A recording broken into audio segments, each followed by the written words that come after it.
आज़ादी के बाद भारत का सबसे क्रांतिकारी कदम यूपीआई। इस नाम के याद रखना, ये वो टैग है जिसकी वजह से अमेरिका बुरी तरह से डरा हुआ। ये वो टैग है जिसकी वजह से भारत का फाइनेंशियल वर्ल्ड में डंका मचा हुआ। हमारे डिजिटल इंडिया का ये इनिशिएटिव कदम कैसे वीजा और मास्टर कार्ड को टक्कर दे रही है। यूपीआई आखिर है क्या? इसको किसने बनाया? इसकी जरूरत ही क्यों पड़ी? इसकी वजह से भारत का नाम क्यों हो रहा है? इससे अमेरिका क्यों डरा हुआ है? और सबसे बड़ी बात, वीजा और मास्टर कार्ड की हालत क्यों खराब है, जानेंगे इस वीडियो में। बिजनेस और इकोनॉमिक्स में इंटरेस्ट है तो चैनल को सब्सक्राइब कर लेना, क्योंकि ऐसे और भी बहुत सारे माल पड़ा हुआ है और आने वाले हैं भाई। यूपीआई आखिर है क्या? तो यूपीआई एक पेमेंट का मेथड है। अब आप बोलोगे भैया हमारे पास आरटीजीएस है, एनईएफटी है, आईएमपीएस है, तो ये यूपीआई की जरूरत ही क्यों पड़ा? तो ऐसा है ना कि हर एक सिस्टम ने एक ज़रूरत की वजह से ही लाई गई है। सबसे पहले सन 2000 ईस्वी में आरबीआई आरटीजीएस लाया। बोला जिसको भी 2 लाख से ज़्यादा का ट्रांजैक्शन करना है और तुरंत करना है तो वो आरटीजीएस से कर सकता है। लेकिन उसका क्या, जो 5000 10,000 का ट्रांजैक्शन करना हो तो आरबीआई बोला कि इसके लिए भी कुछ करना होगा। फिर उन्होंने एनईएफटी नाम करके एक सिस्टम लाया। बोला कि लो भैया जिसको भी 5000 10,000 20,000 50,000 का ट्रांजैक्शन करना है इससे कर सकता है। लेकिन इसमें एक दिक्कत थी, इसमें ना हर 30 मिनट का एक बैच बटा था। मतलब कि अगर आप 30 अभी पेमेंट कर दे रहे हैं तो अगला पेमेंट अगले 30 मिनट में ही हो सकता है। तो ऐसे में जनता की मांग उठी कि सर ऐसा कोई सिस्टम है जो हमें 30 मिनट, जो हमें 2 लाख से कम का भी ट्रांजेक्शन हो जाए और 30 मिनट भी वेट ना करना पड़े।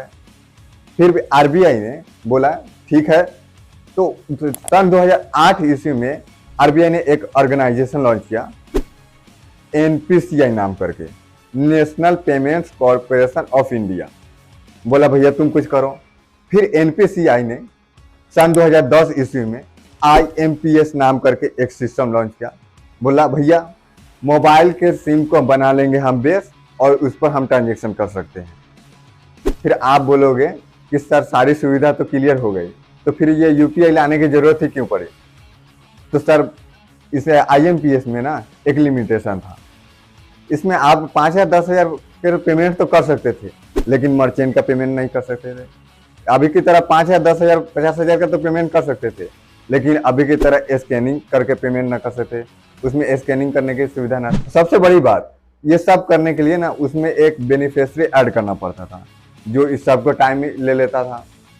तब वहाँ पर महसूस हुआ कि एक ऐसा सिस्टम लानी चाहिए जिसमें बेनिफिशियरी भी ऐड करने की जरूरत ना पड़े, पेमेंट भी फटाफट हो जाए। अब आप बोलोगे सर ये लॉन्च कब हुआ? 2016 में, और ये 2022-23 में तो तामतोड़ है। इंडिया डिजिटल पेमेंट के मामले में दुनिया में नंबर 1 पर हो गया। ये महीने में 900 से ज़्यादा का ट्रांजेक्शन कर रहा है। ये कैसे हुआ? देखो ये 24/7 चलते थे, इसमें कोई भी चार्ज नहीं लगता था, आसानी से पेमेंट कर सकते थे। इसमें एक फीचर था इंटरऑपरेबिलिटी नाम करके। अब आप बोलोगे सर ये है क्या? तो इसमें मान लो कि आपके पास पेटीएम है, तो पहले ये था कि अगर आपके पास पेटीएम है तो आप पेटीएम वालों के ही पेमेंट कर सकते थे। लेकिन अगर मान लो कि अगर आपके पास पेटीएम है, अगर दुकानदार गूगल पे रखा है, तब आप वहाँ पर क्या करोगे? तब इन्होंने बोला कि तुम टेंशन मत लो, हमारे पास इंटरऑपरेबिलिटी है भैया, तुम गूगल पे लेके आओ, फोन पे लेके आओ, पेटीएम लेके आओ, सबका पेमेंट हो जाएगा और आसानी से पेमेंट हो जाएगा, किसी को भी दिक्कत नहीं होगी। देखा जाए तो इसके किस्मत में ही फैलना लिखा था। सबसे पहले 2016 में ये लॉन्च हुआ, अगस्त 2016 में फोनपे ने इसको एक्सेप्ट कर लिया। बोला कि भाई हम यूपीआई एक्सेप्ट कर लेते हैं। फिर 2016 में ही जियो आया और वो सबके हाथों में इंटरनेट थमा दिया। बोला ले भाई तू भी इंटरनेट यूज कर, तू भी इंटरनेट यूज कर। इससे इसको और बूस्ट मिला। सबसे बड़ी बात, नवंबर 2016 में डिमोनेटाइजेशन हो गया, नोटबंदी हो गई। अब लोग के पास ऑप्शन ही था यूपीआई का यूज करना, इससे और इसको बूस्ट मिला। देखा जाए तो दूसरी तरफ गवर्नमेंट भी इसको फैलाने में एक इंटरेस्टिंग चीज़ की। उसने बोला भैया हमारे भरोसे रहोगे तो पता नहीं ये फैलेगा कि नहीं फैलेगा, क्योंकि हमारे ब्यूरो ही सब ऐसे ही है। एक काम करते, इसको प्राइवेट कंपनी को अलाउ करते हैं। सबसे पहले फोनपे इसको एक्सेप्ट किया। फिर सितंबर 2016 में तेज नाम करके कंपनी आया। आप इसका नाम कहीं ना कहीं सुने होंगे, जिसको बाद में नाम बदल के गूगल पे नाम रख दिया। अब बोला इसको भैया तुम इसको काम में लो। अब सोचो, गूगल इतनी बड़ी जायंट कंपनी, इतना सारा पैसा दबा करके इसको मार्केटिंग किया। गूगल पे को देखते हुए पेटीएम में बोले भैया मैं भी इसको काम में लेता हूँ। फिर इसको बोला हाँ हाँ तुम भी काम में ले ले। अब सोचो, पहले गवर्नमेंट इसका प्रचार कर रहा था, अब सारी कंपनियां मिलकर इसका प्रचार कर रही थी। तो ऐसे में इसको और ज्यादा फैलना था, इसको और ज्यादा बूस्ट मिलना था, और बूस्ट मिला भी। इसके फैलने की सीमा देखो, यूपीआई से डेली का ट्रांजैक्शन 36 करोड़ का होता है। अब आप बोलोगे सर इसको तो हमने लॉन्च किया, हम इसको यूज कर रहे हैं, तो अमेरिका की क्यों जल रही है? तो भैया ऐसा है कि हम लोग तो जानते हैं अमेरिका शुरू से फाइनेंशियल वर्ल्ड का किंग रहा है। उसके पास कई सारी टेक्नोलॉजी है, उसका करेंसी भी डॉलर है जिसका हमेशा से दबदबा रहा है।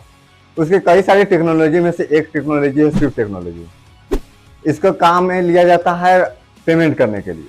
अब ये कह रहा है कि भैया इंडिया जैसे डेवलपिंग कंट्री जो अभी अभी पैदा हुआ है, ये ऐसा टेक्नोलॉजी लाया है जो हमारे पास भी नहीं। ये बोल रहा है कि चल भाई तू लाया तो ठीक, यूज कर, पर इंडिया रुकने का नाम नहीं ले रहा है। इंडिया के पास एक कंपनी है एमपीसीआई नाम करके।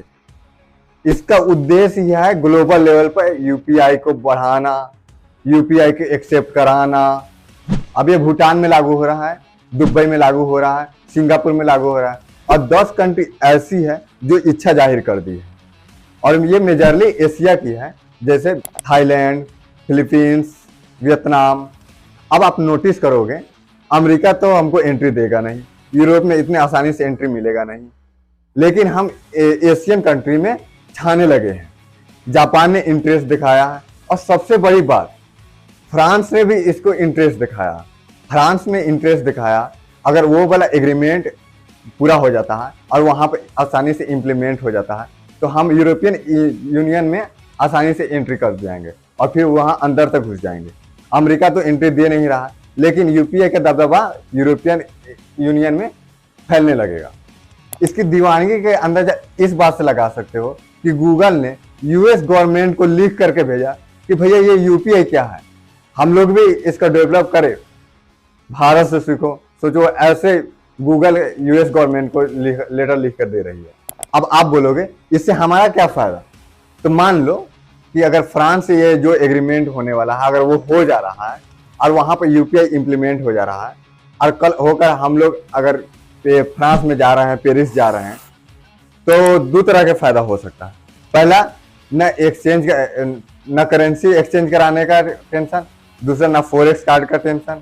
वहां पर जाओ, मोबाइल लो और वहां पर फ्रांस में बैठे बैठे यूपीआई से पेमेंट कर दो। कितना आसान हो गया। इसका दूसरा फायदा इन्वायरमेंट को फायदा होगा। अब आप बोलोगे भैया कैसे? तो भैया ऐसा है ना कि साल के 2 लाख करोड़ से ज्यादा का खर्च सिर्फ नोट को छापने और उसको मेंटेनेंस में लग जाता है। और क्या होता है ना कि कभी कभी नोट फट जाता है, गल जाता है, सड़ जाता है, या फिर कोई लिख देता है सोनम कुमारी बेवफा है, तो ये नोट तो खराब हो गई। अब इन नोटों को छापने में या बदलने में या मेंटेनेंस करने में खर्च आएगा। अगर यूपीआई हो जाएगा तो इसकी छपाई भी कम होगी, कॉस्ट भी बचेगा, इससे एनवायरनमेंट का भी फायदा होगा। अब आप बोलोगे सर ये अमेरिका की लंका लगी है तो समझ में आ रहा है, ये वीजा और मास्टर कार्ड क्यों चिड़े हुए हैं? तो वीजा और मास्टर कार्ड इसलिए चिड़े हुए हैं, आपको पहले जमाने में ले चलता हूँ। जब शुरू में नया में एटीएम लग रहा था, तो उस टाइम ऐसा था कि अगर मान लो कि आपका या मेरा अगर आईसीआईसी बैंक में अगर खाता है, तो आप आईसीआईसी बैंक के एटीएम से ही पैसा निकाल सकते हो, एचडीएफसी के एटीएम से पैसा ना निकाल सकते हो। आप बोलोगे ऐसा क्यों? तो आईसीआईसी बैंक बोलता था कि भैया हमारे से मेरा और एचडीएफसी का चलता है कंपटीशन, तो मैं अपना यूजर्स का डेटा एचडीएफसी को क्यों दूं? फिर वहां पर एंट्री हुई वीजा और मास्टर कार्ड जैसे नेटवर्क कंपनी के। उसने बोला तुम टेंशन ना लो, इस सब प्रॉब्लम का सोल्यूशन हम देंगे, तुम्हारा पेमेंट वेरीफाइड हम कर देंगे, पेमेंट भी हम कर देंगे, बस तुम थोड़ा सा 1-2% मुझे चार्ज दे देना। और इसके ये सब फैसिलिटी देने के बदले वो कुछ परसेंट चार्ज लेता था, उसको बोला जाता है एमडीआर।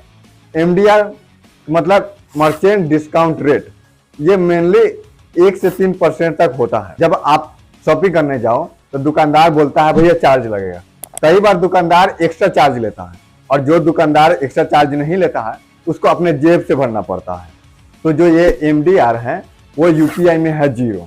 अब दुकानदार बोल रहा है भैया आप कार्ड से पेमेंट नहीं करो, नहीं तो आपको 2% चार्ज लग जाएगा, आप यूपीआई कर दो। इससे धीरे धीरे वीजा और मास्टर कार्ड का डोमिनोज कम हो रहा है। भैया ये इंडिया में कम होता तो ठीक, ये पूरे वर्ल्ड में कम हो रहा है, इसलिए ये दोनों कंपनियां डरी हुई है। आप बोलोगे सर ये यूपीआई तो बहुत अच्छा है, सुनकर मजा आ गया।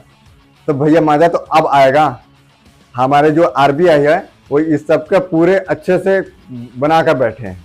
अभी आरबीआई के जो गवर्नर है वो एक कॉन्फ्रेंस में यूपीआई के 3 बेनिफिट बताए।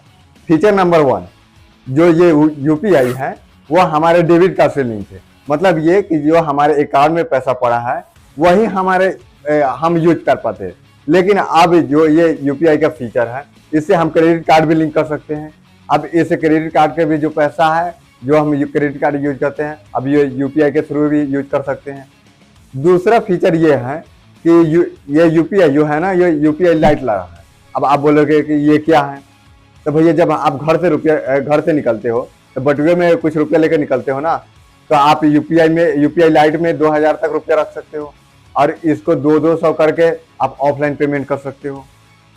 फीचर नंबर 3 ये है 1 2 3, मतलब ये कि आप इसको पेमेंट करने के लिए आपको स्मार्टफोन की जरूरत भी नहीं है। आप छोटा फोन से भी पेमेंट कर सकते हो। यूपीआई के नंबर पर मिस्ड कॉल मारो, उसमें 1 2 3 करके कुछ नंबर डालने को आएगा, दबाने को आएगा, उसमें दबा पैसा कट जाएगा, पेमेंट हो जाएगा। उससे भी आसान है। इसका एक और बोनस फीचर है, हालांकि ये तो 2020 में ही आया था, लेकिन अब धीरे धीरे इसका अवेयरनेस फैल रहा है और लोग इसको काम में ले रहा है।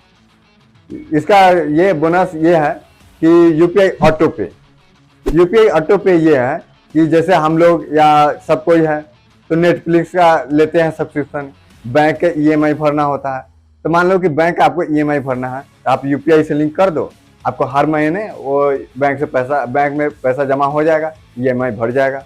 अब आप बोलोगे भैया ये यूपीआई में सब कुछ है, हर एक खासियत है, तो इसका खराबी तो कुछ तो होगा। तो खराबी भी है भाई, इसका सुनो। हमारे जो ये यूपीआई का डेवलपमेंट हुआ था, जिस तरह के इसका इंफ्रास्ट्रक्चर तैयार हुआ था, ये इस तरह से हुआ था कि हम ये काम करेंगे, ये करेंगे, वो बहुत पहले हो चुका है। तो इस हिसाब से इसका इंफ्रास्ट्रक्चर अभी और बनना है, इसका इंफ्रास्ट्रक्चर अभी और तैयार करना है, जिसके कारण इसे ये और स्मूथ किया जा सकता है। तो ये थी यूपीआई की कहानी। इस तरह भारत में कोई भी टेक्नोलॉजी आ रहा है, कोई भी बिजनेस बढ़ रहा है या कोई भी स्टार्टअप आ रहा है तो उस पर चर्चा होती रहेगी, उस पर बात होती रहेगी। तो आप इस चैनल पर नए हो तो चैनल को सब्सक्राइब कर लो और मिलते हैं अगले वीडियो में। जय हिंद।